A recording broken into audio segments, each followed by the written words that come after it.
السلام علیکم. میں الحمید بٹ ٹیچر گورنمنٹ UPS بانڈی 7th کلاس کے لیے ہمارا یہ آج کا ویڈیو. جیسا کہ آپ جانتے ہیں پیارے بچوں، ہم پچھلے 1-2 روز سے نیوٹن کا کارنامہ جو ایک سبق ہماری کتاب میں ہے پڑھ رہے ہیں. تو اس کا آج ہم تیسرا حصہ پڑھیں گے.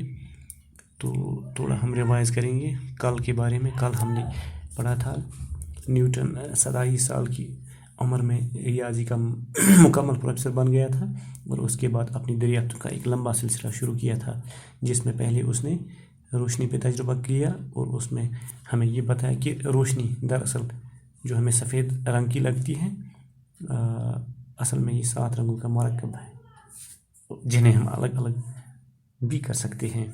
اور اس کے بعد انہوں نے چیزوں کی حرکت کے بارے میں 3 اصول بھی دریافت کیے. پہلا اصول، کوئی ساکن چیز تب تک متحرک نہیں ہوگی، اور کوئی متحرک چیز تب تک ساکن نہیں ہوگی جب تک اس پہ طاقت کا استعمال کیا جائے، یعنی جب تک اس پہ فورس اپلائی کیا جائے. اسی طرح سے حرکت کی رفتار طاقت کے تناسب سے بدلتی ہے. اور تیسرا اصول اس نے بتایا تھا ہمیں کہ ہر عمل کا مساوی اور الٹا رد عمل ہوتا ہے.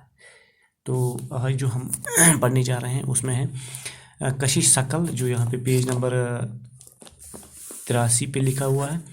کشش ثقل کی دریافت کا راز جو ہمیں نیوٹن نے اس وقت بتایا تھا جب اس نے سیب کو گرتے دیکھا تھا. اور نیوٹن کا یہ دنیائی سائنس کو سب سے قیمتی تحفہ تھا. اس نے بتایا کہ مادہ کا ہر ذرہ دوسرے ذرے کو اپنی طرف کھینچتا ہے. اسی باہمی کشش سے یہ نظام شمسی اور سیاروں کے نظام قائم ہے. اور اسی چیز کو مد نظر رکھتے ہوئے انہوں نے ہمیں بتایا کہ نظام شمسی، ستارے اور سیارے جو نظام ہے ان کا، جس کو ہم سولر سسٹم کہتے ہیں، یہ اسی بنیاد پہ قائم ہے کہ ہر ایک ذرہ جو ہے دوسرے ذرے کو اپنی طرف کھینچتا ہے. یعنی اسی کشش کی وجہ سے یہ ہمارا جو سولر سسٹم ہے یہ قائم ہے، اور اپنے مخصوص طریقے سے متحرک ہے، اور ان میں ایک خاص طریقہ حرکت کا ہے. اس اصول کی مدد سے نیوٹن نے زمین اور سورج کا وزن کا شمار بھی کیا. یعنی اسی اصول کو مد نظر رکھتے ہوئے نیوٹن نے زمین اور سورج کا وزن جو ہے معلوم کیا تھا. سمندری جوار باٹا کو بھی اس نے چاند اور سورج کی کشش کا نتیجہ قرار دیا.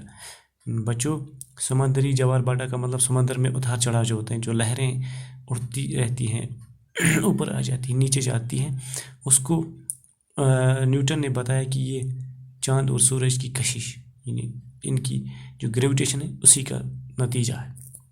نیوٹن نے ریاضی کے علم میں کچھ نئے اضافے کیے.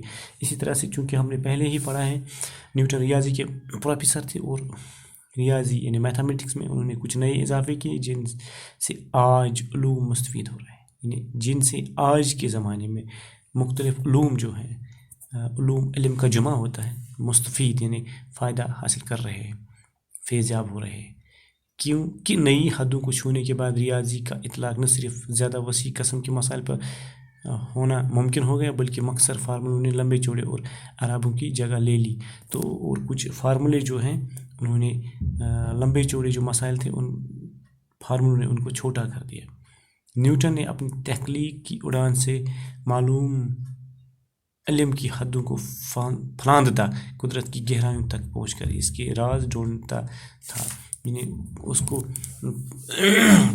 اللہ نے ایسی صلاحیت دی تھی کہ وہ قدرت کی گہرائیوں تک پہنچ کر مختلف رازوں کو ڈھونڈ لاتا تھا، جن کے مفہوم یعنی جن کے وہ معنی اپنے سائنسی دماغ سے آشکارا کرتا تھا.